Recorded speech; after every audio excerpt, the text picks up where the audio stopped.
the booth, Freestyle Friday, having the DJ mix. I really thought it was like Big Tigger Mom basement, not knowing that was just a set. You know what I'm saying? He could just come down from the stairs. I'm thinking, oh, he really at his house.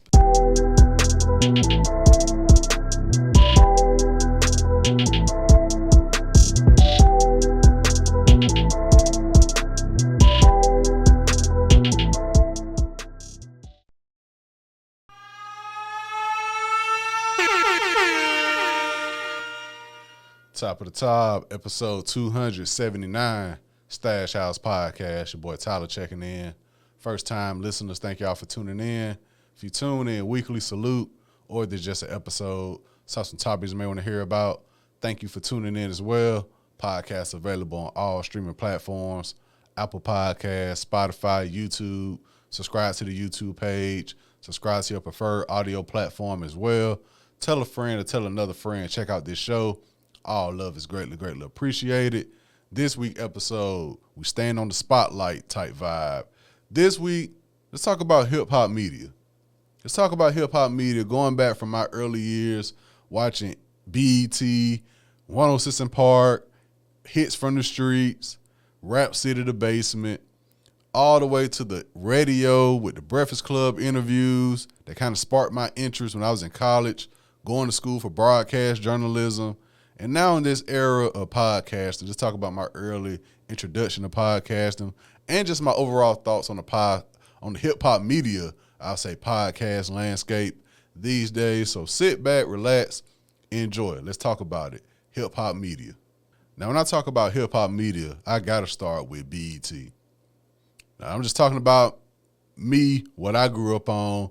Shout out to The Source magazine with the mic system. Of course, Ozone magazine, Double XL magazine. Those magazines definitely held the place for me because I used to cop every cover that had Lil Wayne on it. Them the only magazines I used to cop. If it was Lil Wayne on the cover, I'm going to get it. You know what I'm saying? So shout out to the magazine publications that came up early in the 90s, early 2000s, of course. But for me, when I think of media, Tyler, who inspired you in the media world, I got to start with the BET programming. For me, the era was Hits from the Streets, Rap City The Basement with Big Tigger, and AJ and Free on 106 & Park. That was my after-school special right there. Hits from the Streets, like legit be on the street with the microphone, talking to people in the different neighborhoods. It just, going back and watching the clips on YouTube, I'm like, damn, this look organic as hell. Like, we see now on TikTok and all that, YouTube people be in the streets, asking people questions and all that. But back in when Hits did it in the late 90s, early 2000s, it was like just black as hell, man. Like the neighborhoods, the corner stores. He did an interview with Jay-Z in the helicopter and all.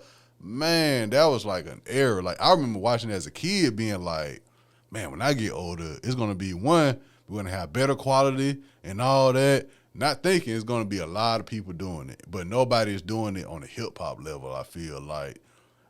From the clips and stuff I see, it be, they ask questions, but it just be like, you don't know if they're going to be trolling or not. You don't know if these people are going to really talk about hip-hop like they supposed to. So it can go either way compared to Hits. It just felt organic to me. And Rap City The Basement with Big Tigger, that's the one. Talk about like set designs, the booth, Freestyle Friday, having the DJ mix. I really thought it was like Big Tigger Mom basement, not knowing that was just a set. You know what I'm saying? He could just come down from the stairs. I'm thinking, oh, he really at his house. Like his basement is really made with vinyls and couches and all that in it. So that caught my eye very early. Man, the Ludacris freestyles, T.I., Wayne, of course, 50 Cent, Mobb Deep, Cameron counting the money, DMX, Bow Wow, shit. Like, Rap City was the shit, man. Rap City was that thing. And even looking back at it now, like, pivotal moments, Lil Wayne rapping a cappella, Jim Jones, 50 Cent. We just had the Cameron 50 Cent interview a few weeks ago and how that came back into play when Jim Jones went on Rap City and all that. That was it. Rap City, Big Tigger, just Big Tigger personality, man. I'm glad to see he's still doing well. I think he be announcing like the Hawks games and the Falcons game, if I'm not mistaken. I know I went to a Falcon game a couple years ago. I think Big Tigger like DJ those games. So shout out to Big Tigger doing his thing. And AJ and Free, 106 and Park, man. Talk about after school special. I want to say around 6 o'clock, if I'm not mistaken. 106 and Park came on.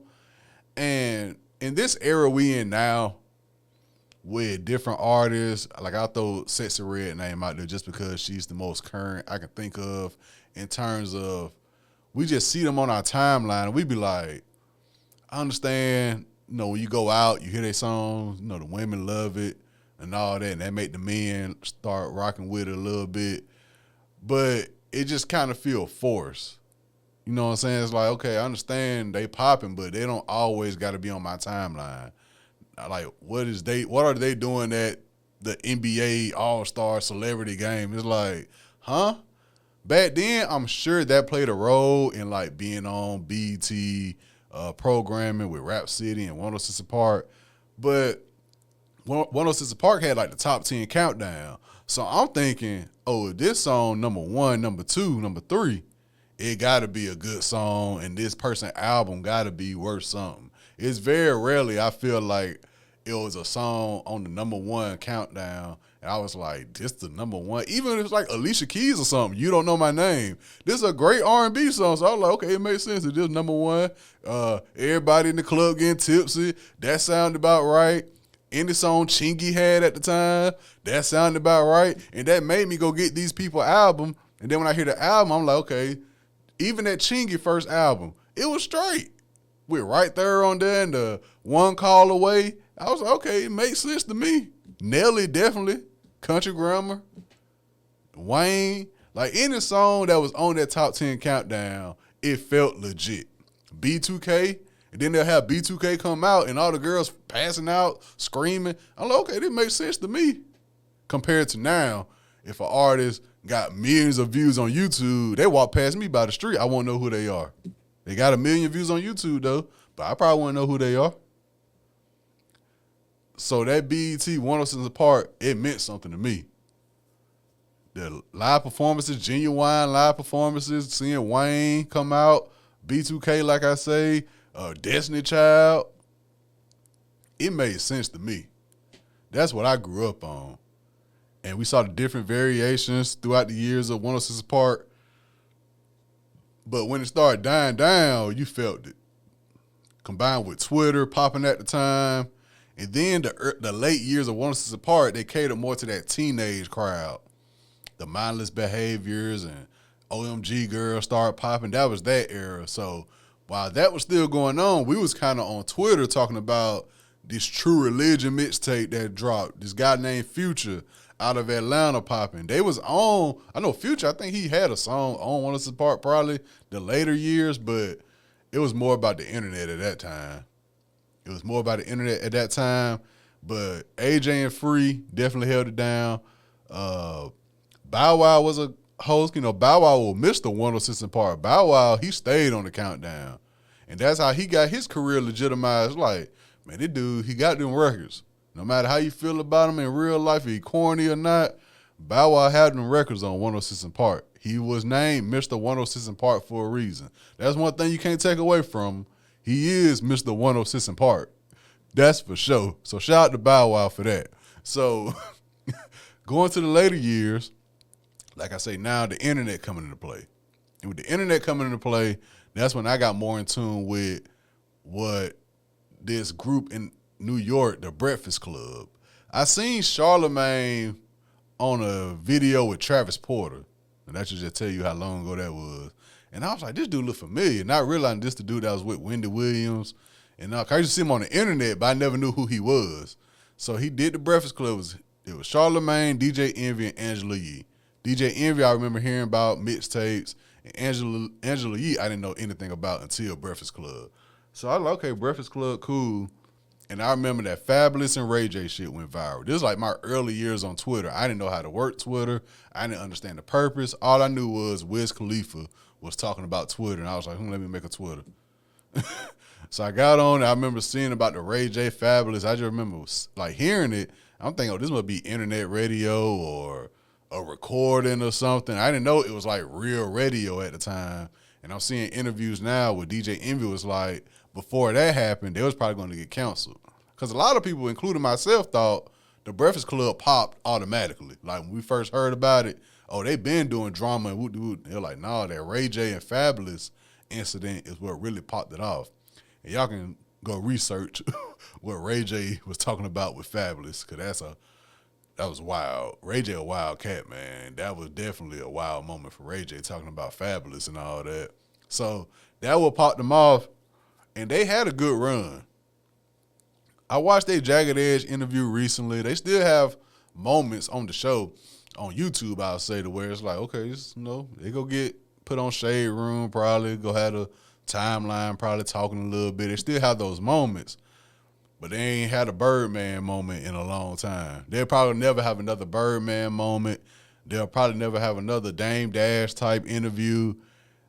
That Birdman shit was hilarious. I was in college. I think I either just graduated or was about to graduate. And I remember seeing that on the Shade Room back when I followed the Shade Room. And I was like, damn, let me go to YouTube and check it out. So I'm thinking it's like at the end of the interview and all that. I was like, oh, this shit it's like 2 minutes long. I was like, okay, let's see what happened. And the Birdman came on bullshit. So I said, y'all gonna put some respect on my name. He said, we say my name, put some respect on it. And that took a craze of his own. Dame Dash going up there yelling, took a craze of his own. Breakfast Club had some moments. They had some moments, and then that led me to podcasting.